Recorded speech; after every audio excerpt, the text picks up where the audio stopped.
Hey guys, Wonderboat here with the Mag1 Community Clinic. Now looking at the packs here, we have speed, which is really good on Tarantulas. They're a bit slow, so they really get a nice percentage speed boost there. And yeah, it looks pretty fun. It's got a big health pool as well, so we have lots of time to get the spiders online. They have a really good end game. So just being able to survive is something I care about. We're against a supply specialist with pretty tanky units here. Most of the time, I do just go for crawlers with my tarantulas. Like, you can go for marksman because, sniper units are pretty good against him. But honestly, tarantulas can sometimes just get there. They have a pretty strong early game DPS. We'll take a Sako pack here. This looks pretty good. So yeah, we'll see how this first round goes and see what he adds. Like, if he adds more tanky stuff, we're going to be more interested in earlier sniper units, like maybe Phoenixes, for example. Maybe no matter what, we'll be going into Phoenixes, but it probably will depend on what cards we see, or if we get like unit reinforcements. But most of the time with a Tarantula opening, you either want to go for more Tarantulas, or you want to get either anti-air and or like Phoenixes. So yeah, you just went for 2 crawlers. Definitely pretty normal stuff there. He technically could have gone for like a Phoenix with his extra 50 supply there, but certainly not a bad idea for him to just get those crawlers. They're never going to be bad, right?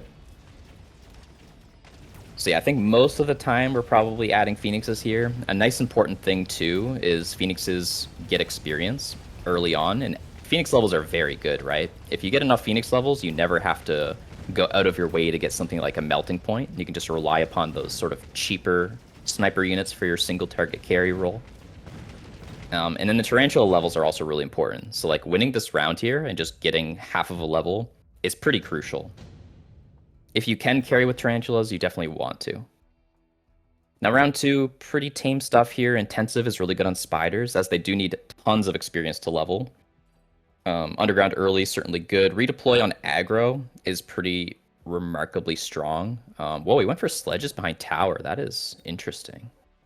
Really defensive posture here. I think I'm gonna go, as much as this is probably the best value, I think I will take the underground. I have enough for the Phoenix, which I think is crucial here. So I'll use it defensively, which I do most of the time with aggro. Since you leave your back exposed, and I'm doing it underneath the tower because it blocks the middle and the left simultaneously. That's a really common thing you'll see. And with the Phoenix position, I'm going to put it on the right edge because this is the safest possible location for it. And usually in early rounds, what you're really interested in is just safety with your air, right? Because you don't want to get cheesed by the opponent's air if they go Phoenix. And always put your single target damage as close as possible to your chaff clear. Oh, this is great, getting the double Arclight lock. Really nice there. And we have a lot of chaff too, so now these 2 Arclights and the sledges have a lot of work to do. And of course, we've won the battle at this point with the Phoenix, so that's another strong thing about Phoenix early. You just get the experience going. You sometimes just get the tempo on your side as well. And crucially, if we get a Tarantula level, we are just feeling really good here. What do we need? Only another 100. Come on, you can do it. I think he's got it. Nice. All right, pretty big. Let's see. You can click Join Prediction and hover to see what he picked. Yeah, intensive training. So he's got the value on his side. Storm got a level immediately. Another underground threat. Like, there's 2 call down abilities here. It's going to be pretty sweet having those on rotation.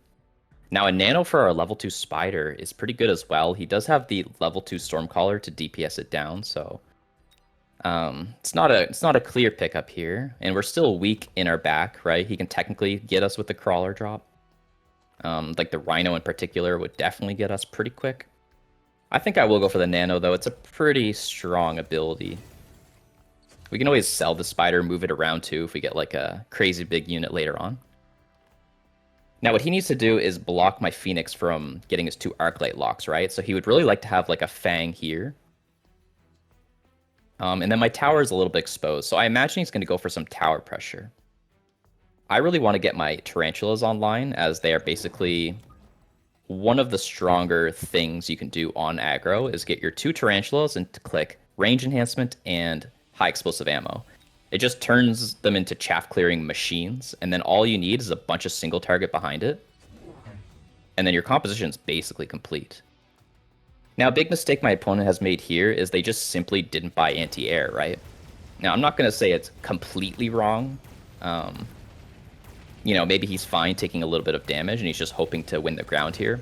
But in my opinion, you know, round 1, I'm fine with risking it.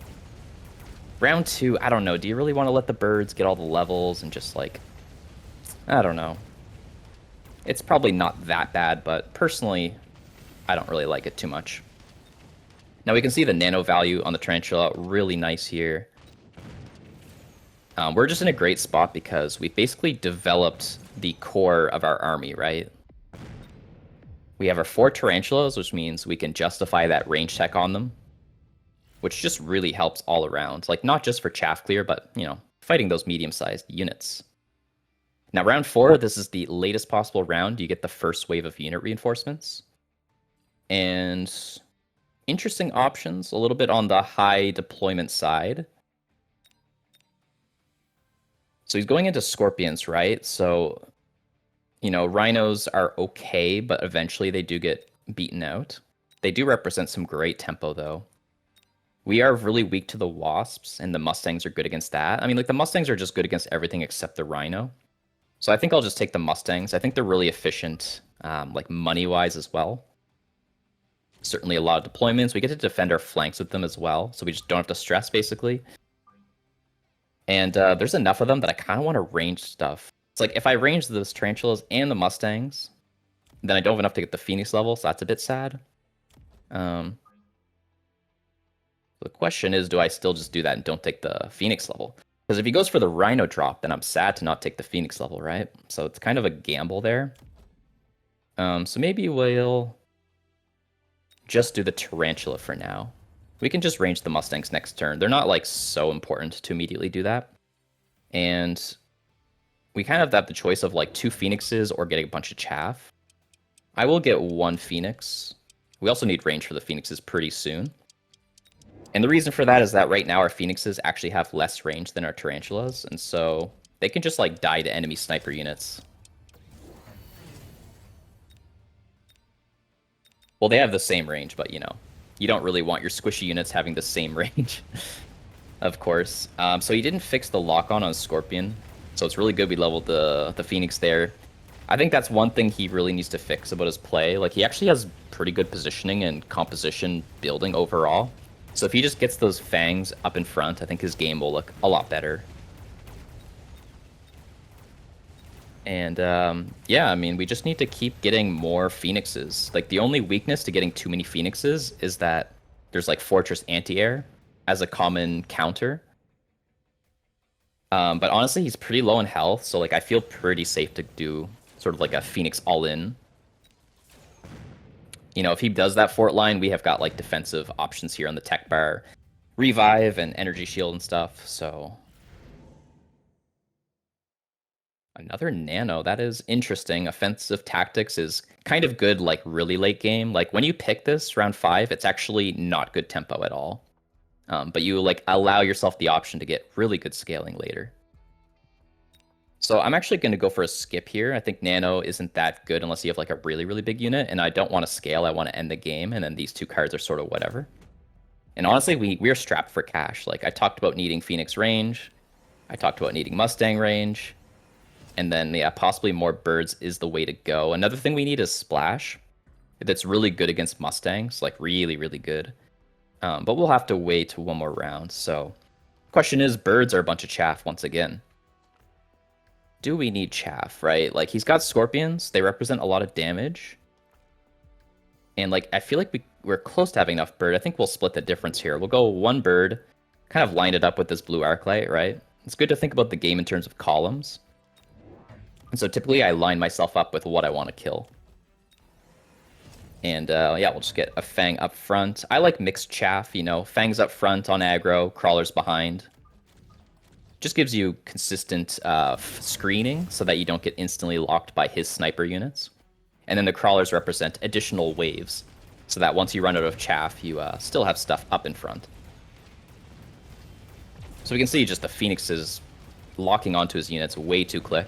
So once again, just, you know, sometimes you gotta have, I know it's annoying, but sometimes you gotta buy that Fang and just put it up in front, right? Or at least bubble, or, you know, do something. But letting the Phoenixes do this is a little bit too strong here. Well, that's alright. So he's at 1600, and we're going to put him probably in one-shot range. And round 6, pretty good time to loan, so we're probably looking to close out the game here. We'll finish our Tarantula investment, get that high explosive. Tons of levels, by the way. Wow, that's really powerful. Round 6, unit reinforcement, wave 2. He's probably looking to either sell the Typhoon or to take probably Melter or Vulcan. Like, he could go for a Vulcan oil play, try and light up all my chaff. I'm pretty chaff heavy with the Mustangs and all. And so because that's a thing, I'm probably going to do a few bubbles. Bubbles are really good late game anyhow. And for myself, I mean, my composition is so complete, I don't actually need anything in particular, so I'm just going to take the money option. Don't be afraid to sell drops, you know? Like, if they don't fit your composition, you don't have to force it. But sometimes you should, right? It's like, it's one of those things you just got to pick up with experience. So the crawler drop, I don't need the defense anymore. I've got, like, the Mustang covering me anywhere. I'll take the 1 crawler level just in case it's, like, here. And then, yeah, this is, like, the most important thing, right? Click this button here. Whenever you have Tarantulas and you buy up to 4 of them, you should try and go for these 2 techs together. Alright, so, yeah, I mentioned probably bubbles. Let's do the temporary buttons. I'm aiming to probably mostly look at the chaff here. I want it absolutely as high as possible. And we'll go 1 more bird. Now it's like each tarantula has one, right? Which is a good buddy system. And yeah, we'll just get a late crawler. So we'll see what he goes for here. Like, the Vulcan would be one of the stronger things. He went for the Melter. Absolutely nothing wrong with that. Like, he has the Scorpions as his role of killing the stuff on the ground, but, you know, it's never bad to have a Melter in your army in the late game, I find, so. Not a bad choice, but yeah, he's just like a little bit behind. This is like a really meta composition that I'm running, by the way. Like, this is pretty tryhard for me. But I mean, it's instructive, right? Like, everyone should know how to play this composition. And this game was really formulaic, so I think it actually was pretty educative, right? Like, there's certain techs that you need to do, and you need a certain amount of spiders, right? Like, you want to go up to at least 4 spiders. You usually start with the range. You get the birds, you know, round 2 or round 3, and then you notice you usually need to range them as well. That way they're safe against enemy marksmen and things like that. Fangs up front, crawlers behind. And then you get that high explosive. And then if you're lacking single target, the final thing you do is you get the charge shot. So that's it for this game. Thanks for watching, everybody. This has been Wonderboat with the Mag 1 Community Clinic.